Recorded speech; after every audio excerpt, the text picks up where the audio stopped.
Berkisah di Jepang pada tahun 1868, latar diawali dengan peperangan saudara di penghujung era Bakumatsu. Di sini dari sekian banyak prajurit yang berperang, cuma Kapten Hajime Saito yang paling menonjol, paling tenang dan paling hebat di antara yang lain. Tapi ternyata kehebatan Hajime belumlah seberapa disandingkan dengan pria yang selalu beraksi sendirian tanpa bantuan. Dialah Rurouni Kenshin alias Samurai X atau biasa dikenal sebagai Hitokiri Batosai, seorang asasin terhebat dalam sejarah peperangan ini. Ketika ikut berperang dia juga mampu membantai dua kompi lawan sekaligus dan cuma sendirian saja.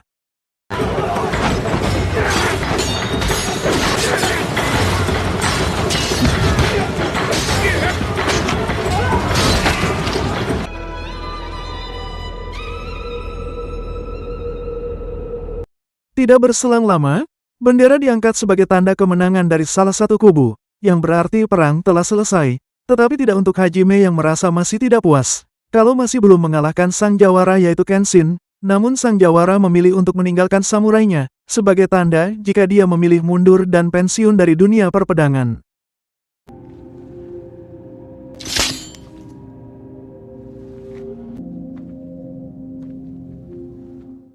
Tak berselang lama setelah semua orang meninggalkan area perang, ada satu prajurit yang ternyata masih hidup bernama Jin-e. Dia memiliki genetik mata dengan corak yang tidak lazim yang mana dia adalah salah satu dari sekian banyak samurai yang menguasai jurus Shin no Ippo, yaitu teknik pelumpuh saraf yang diaplikasikan melalui tatapan mata. Efeknya mirip hipnotis yang membuat lawan mengalami kelumpuhan, bisa lepas jika penggunanya mati atau mental korban lebih kuat.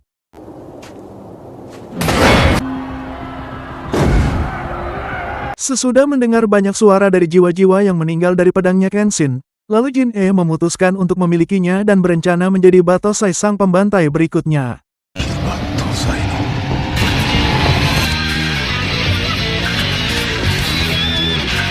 Dan inilah Samurai X.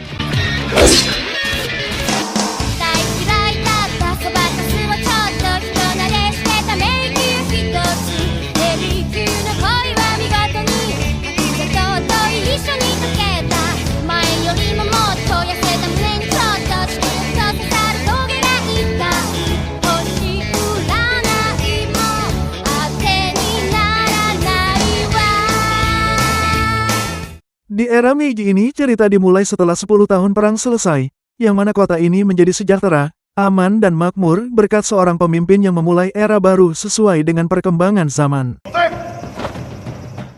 Ketika yang lain sedang berbenah mensejahterakan rakyatnya, tetapi ada juga pihak yang memanfaatkan situasi tersebut untuk kepentingan pribadi semata. Di mana dalam momen ini, ada seseorang yang bisa dibilang mafia bernama Takeda, atau kita panggil saja Cukong, supaya mudah diingat.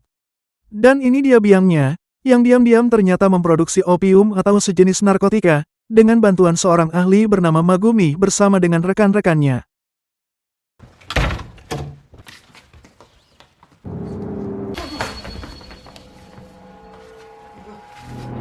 Kemudian Pak Cukong pun menyuruh pengawal pribadinya untuk menghabisi semua rekannya Megumi dengan maksud untuk menutupi bisnis haram opium ini, yang mana cuma Megumi lah yang tetap dibiarkan hidup. Karena dialah satu-satunya orang yang tahu bagaimana cara membuat opium itu, sontak salah satu rekannya berhasil kabur, tetapi Pak Cukong membiarkannya pergi, lalu menyuruh pengawal khususnya untuk mengejar sekaligus menghabisi pekerja tersebut. Besok paginya si pekerja itu terlihat koi terkapar di jalanan, dengan sebuah kertas bertuliskan Batosai, di mana Hajime yang sekarang menjabat sebagai kepala polisi pun, langsung menyatroni rumahnya Pak Cukong, untuk meminta keterangan terkait meninggalnya pekerja tersebut. Tak lama, terlihat Pak Cukong yang merasa berkuasa dan memiliki banyak uang. Pak Cukong menolak bersikap sportif, yang mana dia malah menunjukkan puluhan pasukan pribadinya yang semuanya memiliki latar belakang sama yaitu samurai. Karena setelah usai perang, para samurai ini tidak mendapatkan tempat di masyarakat, sehingga Pak Cukong pun sengaja menampung mereka semua, dan juga menjadikannya sebagai anak buah setianya.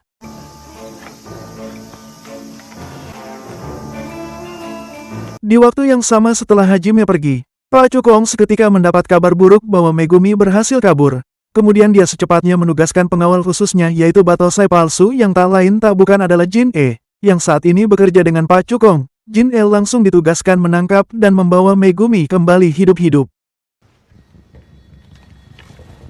Dengan cepat Jin E sampai di kantor polisi tempat Megumi bersembunyi, yang mana dia masih mengklaim diri sebagai Batosai. Sontak dia langsung membantai habis semua aparat di situ tanpa tersisa satupun. Kemudian Megumi pun diam-diam kabur lewat jalur belakang.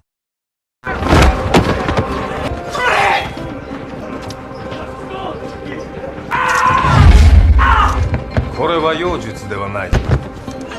二階堂平法諸いものほど。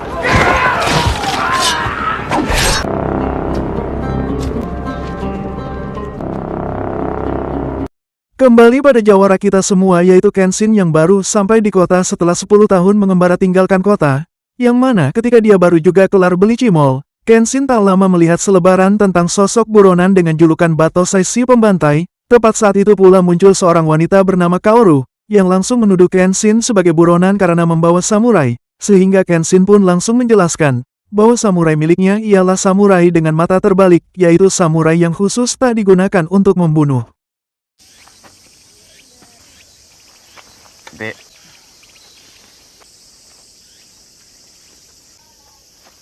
Setelah mereka berdua berpisah, Kaoru secara kebetulan melewati jalan dekat kantor polisi, tepat saat Jin E baru selesai menghabisi para aparat. Fakta bahwa Kaoru yang ayahnya koit akibat dibunuh oleh Batosai asli, langsung menantang Jin E untuk berduel, yang pas saat Kaoru akan dihabisi. Tiba-tiba,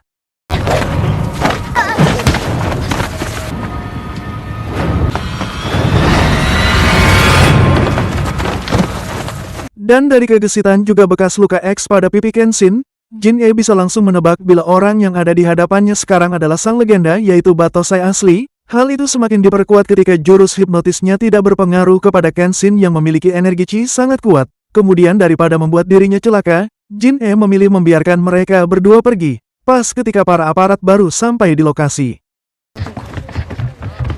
Agar terhindar dari aparat, Kaoru langsung membawa Kenshin ke tempat tinggalnya yang merupakan sebuah tempat perguruan pedang yang didirikan oleh almarhum ayahnya. Tanpa Kaoru sadari di mana orang yang bersamanya sekarang adalah Batosai asli yang telah menghabisi sang ayah.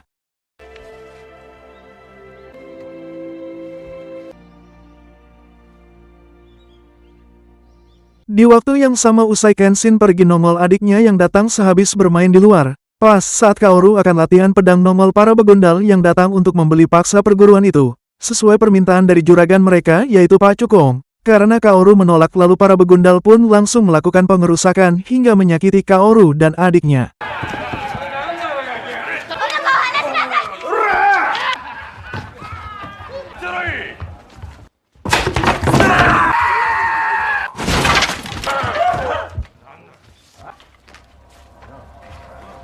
Sontak para begundal termasuk Kaoru pun terkejut oleh kemunculan Kenshin yang datang seorang diri meminta dengan sopan dan baik-baik supaya mereka segera pergi. Tetapi karena semua para begundal menolak, Kenshin terpaksa harus menggunakan tangan kosongnya untuk melawan mereka semua.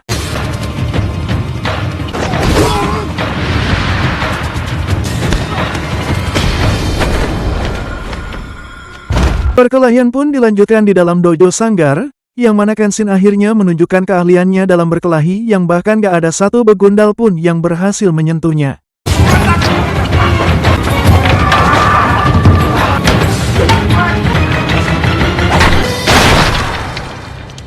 Tetap sama, mereka masih saja kepala batu. Kemudian Kenshin terpaksa mengeluarkan pedang mata terbaliknya, sembari menyatakan diri yang sesungguhnya. Fakta tentang itu sangat membuat Kaoru terkejut. Ternyata, bro, orang yang sedang menolong dia saat ini yaitu orang yang telah membuat Kaoru dan adiknya menjadi anak yatim. Tetapi setelah melihat sosok Kenshin yang telah berubah, Kaoru pun tak mengikuti hawa nafsu untuk membalas dendam atas perbuatannya di masa lalu.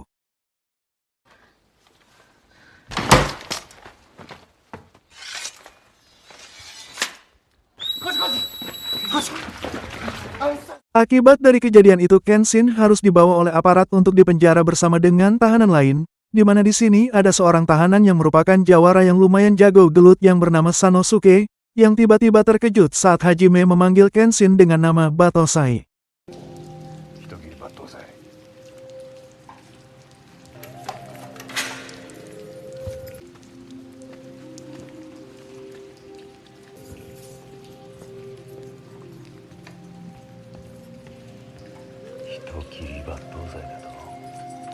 Karena dulu Kenshin kenal dekat dengan Pak Laksamana, Kenshin akhirnya dikeluarkan dari penjara dan dipertemukan langsung dengan Bapak Laksamana yang menjadi pimpinan tertinggi di kemiliteran Jepang. 10 tahun tidak bertemu, Pak Laksamana cukup terkejut saat mendengar Kenshin telah pensiun dan jadi warga biasa. Karena dengan kemampuan luar biasa yang dimilikinya, Kenshin harusnya bisa menjadi sosok yang sangat disegani, atau setidaknya punya peran penting di pemerintahan. Tujuan Pak Laksamana menemui Kenshin yaitu berkaitan dengan kabar mengenai maraknya peredaran opium di kota ini. Sehingga demi meningkatkan keamanan, Pak Laksamana ingin meminta Kenshin supaya mau meminjamkan kekuatannya sekali lagi untuk memberantas tindak kejahatan. Akan tetapi walaupun Pak Laksamana telah memohon bahkan menawarkan sebuah jabatan, Kenshin tetap pada pendiriannya untuk tidak akan pernah membunuh lagi. Sehingga Hajime yang kesal pun langsung menantang Kenshin berduel dan berhasil melukai pundaknya hingga berdarah.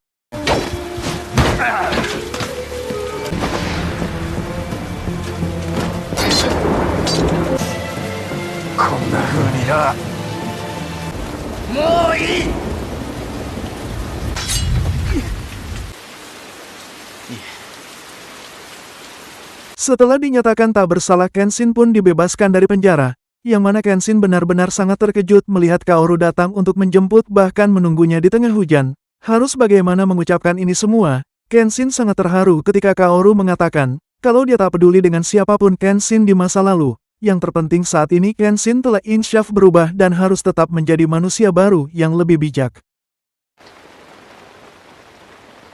Hai. Ikuyo. Ikuyo. Hayaku. Di waktu yang sama Megumi terlihat masih dalam melarikan diri hingga bertemu dengan si adik atau adiknya si Kaoru, yang dengan baik hati membawanya ke sanggar dojo.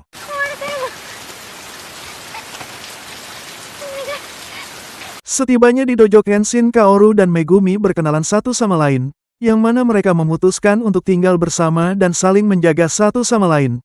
Kemudian Kaoru yang memberikan pakaian samurai, bekas almarhum ayahnya, agar dikenakan Kenshin sebagai simbol dari kehidupan barunya.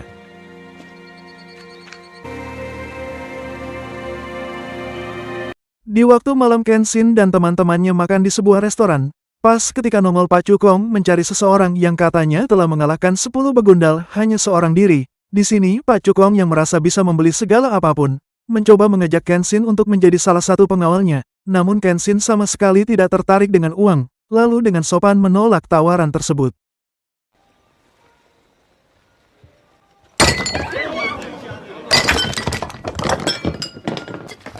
Tak berselang lama nongollah Sanosuke, si jawara pedang kuda yang dengan bangganya mengklaim kalau dirinya jauh lebih hebat dari Kenshin si Batosai, sehingga apabila Sanosuke senilai dengan uang yang Pak Cukong tawarin, maka dia harus mengalahkan Kenshin pas saat disaksikan oleh semua orang.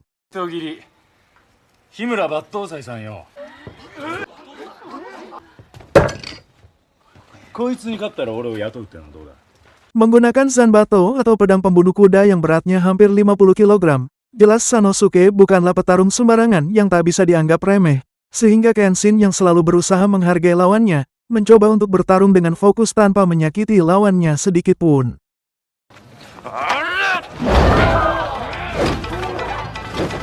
Setelah beberapa kali percobaan, Sanosuke akhirnya capek sendiri. Apalagi ketika Kenshin mengatakan tentang harga diri, yang pada intinya Sanosuke tak pantas bekerja untuk seseorang seperti Pak Cukong. Sehingga Sanosuke pun langsung menghentikan pertarungan dan menyuruh semua orang untuk segera bubar.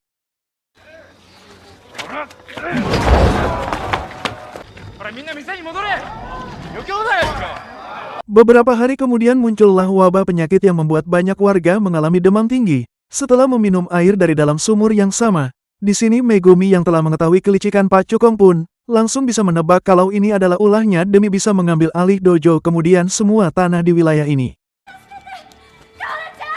Sanosuke yang juga tinggal di kampung ini pun tak sengaja bertemu dengan Kenshin dan mau tak mau harus menyingkirkan egonya dahulu. Di mana Megumi yang mahir di dunia medis dan meracik obat, dia pun langsung merangkul Kenshin dan teman-teman lain supaya segera mengumpulkan bahan-bahan yang diperlukan untuk mengobati semua warga yang terjangkit.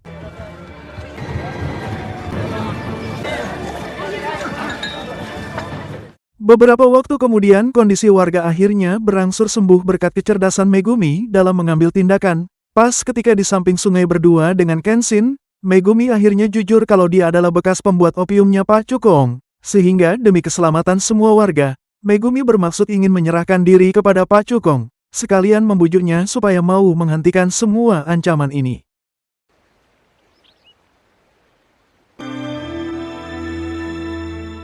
Tak lama kemudian setelah Megumi menyerahkan diri, Kenshin menjadi kepikiran dengan Megumi yang begitu beraninya mengorbankan dirinya demi semua orang.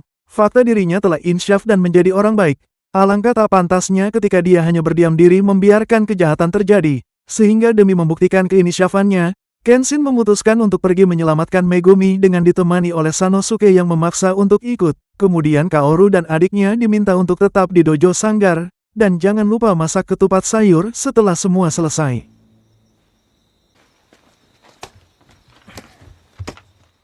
Nampak Megumi yang pasrah saat tiba di rumah Pak Cukong, yang tak tahu malunya memukuli dan menendang seorang perempuan, yang mana perbuatannya sesaat berhenti ketika mendengar suara ramai-ramai di luar, yang ternyata itu adalah Kenshin yang telah sampai di tempat ini.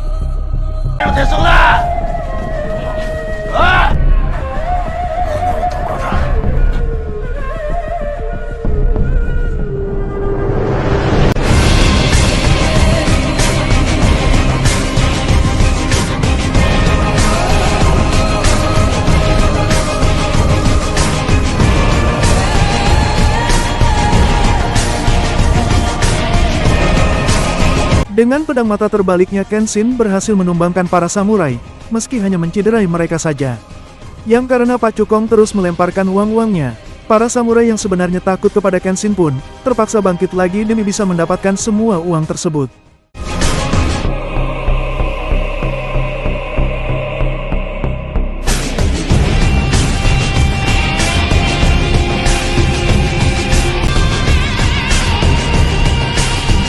Berkat bantuan Sanosuke dengan pedang Zanbato-nya, puluhan samurai pun berhasil ditumbangkan.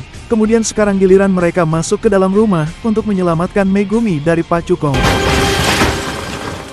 Sampai di dalam mereka bertemu dengan salah satu ajudan Pak Cukong yang merupakan seorang pendeta jago gelut. Di sini Sanosuke mengajukan diri untuk bergelut dengan pendeta tersebut, kemudian menyuruh Kenshin segera naik ke atas.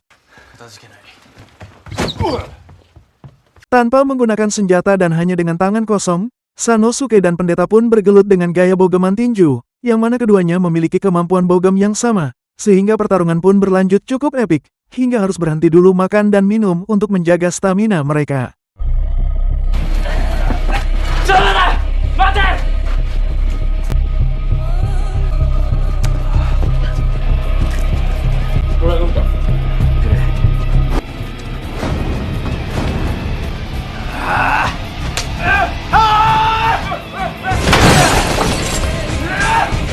Tak mau banyak buang waktu Sanosuke pun mengerahkan semua sisa energinya untuk bergelut dan menggunakan bantingan dahsyat untuk mengalahkan pendeta itu.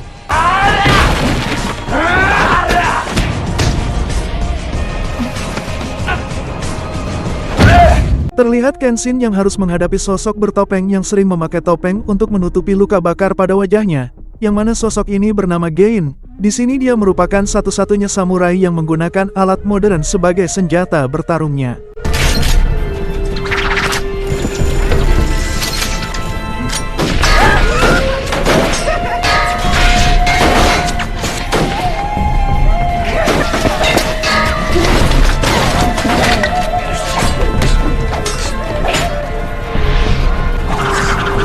Melihat Kenshin dengan pedang mata terbalik membuat Gein semakin brutal seolah dirinya tidak berbahaya. Yang karena Gein terus melakukan serangan beruntun, Kenshin pun mulai sedikit fokus dengan pertarungannya dan berhasil menang tanpa membunuhnya.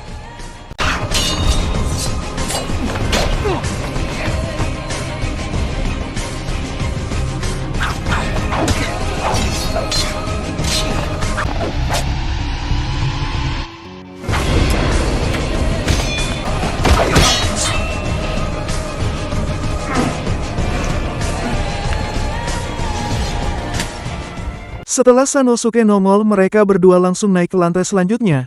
Pas ketika mereka akan masuk ke ruangan Pak Cukong, tiba-tiba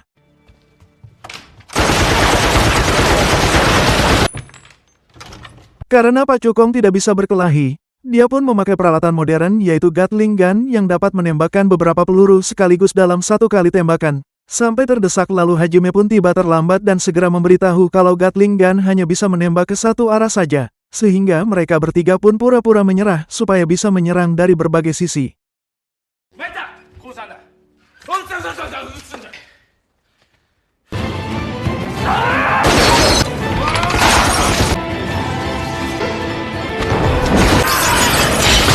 Pak Cukong akhirnya kena mental setelah Kenshin menyodorkan pedang pas di depan congornya. Tak lama setelah mereka berhasil melepaskan Megumi, dia pun segera memberitahu Kenshin untuk langsung pergi ke kuil di tengah hutan.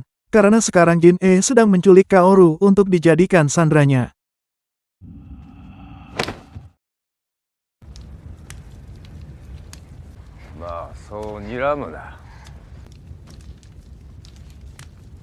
Sesampainya di kuil tengah hutan, Jin-E nampak sedang menunggu kedatangan Kenshin, yang memang telah lama Jin-E menantikan momen seperti ini. Karena ingat, saat seseorang telah menjadi nomor satu dan tidak terkalahkan, maka akan banyak sekali musuh yang berusaha menantang. Yang di kasus ini adalah Jin-E, yang juga ingin menjadi orang pertama yang berhasil mengalahkan Sang Batosai, sehingga tanpa berbelit-belit, Jin-E langsung menyerang, dan tiba-tiba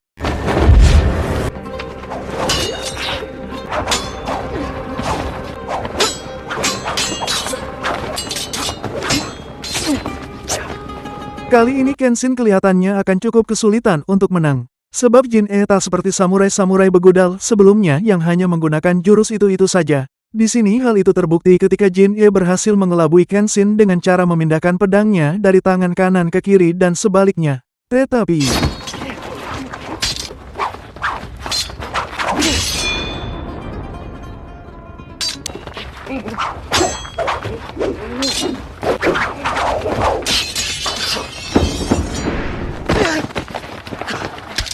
menganggap Kenshin tak serius bertarung, Jin-E pun menggunakan teknik hipnotisnya agar membuat Kaoru mengalami sesak napas dan akan koit dalam waktu 2 menit. Di sini satu-satunya cara untuk menangkis jurus atau teknik tersebut yaitu dengan melenyapkan si pengguna jurus itu sendiri. Sehingga secara tak langsung, Jin-E memaksa Kenshin untuk menjadi Batosai seperti dulu lagi, dengan maksud supaya niat insafnya gagal dan tidak menjadi pribadi yang lebih baik.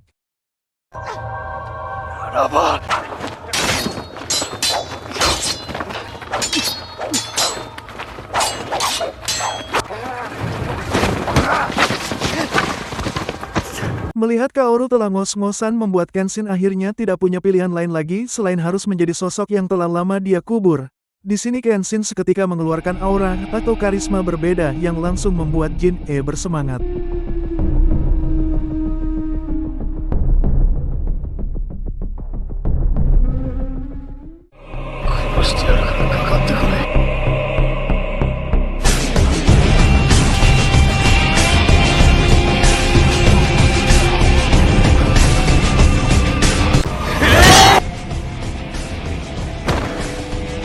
Lihatlah, bila saja mata pedang Kenshin tidak terbalik mungkin kepala Jin-E sudah terbelah menjadi 2.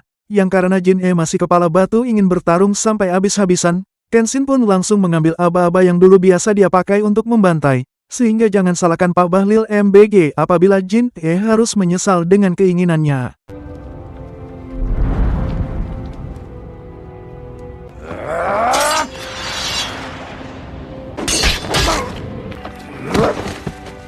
Pas ketika Kenshin akan melenyapkannya, Kaoru tiba-tiba berteriak, pertanda dia telah pulih dari hipnotis tersebut, karena kekuatan hatinya yang tak mau melihat Kenshin seperti dahulu kala.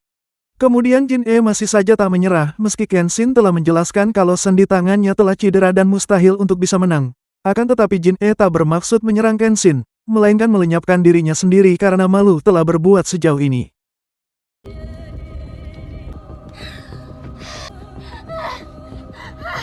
Tak lama kemudian Hajime dan para aparat datang terlambat saat momen gentingnya telah lewat, sehingga Kenshin langsung menggendong Kaoru ke dojo untuk mendapatkan perawatan. Setelah Pak Cukong ditangkap dan para samurai dicabut izin pedangnya, Kaoru Megumi Sanosuke dan Kenshin pun bisa hidup damai dengan akan menjadi keluarga baru dan akan menghidupkan kembali dojo sanggar tersebut.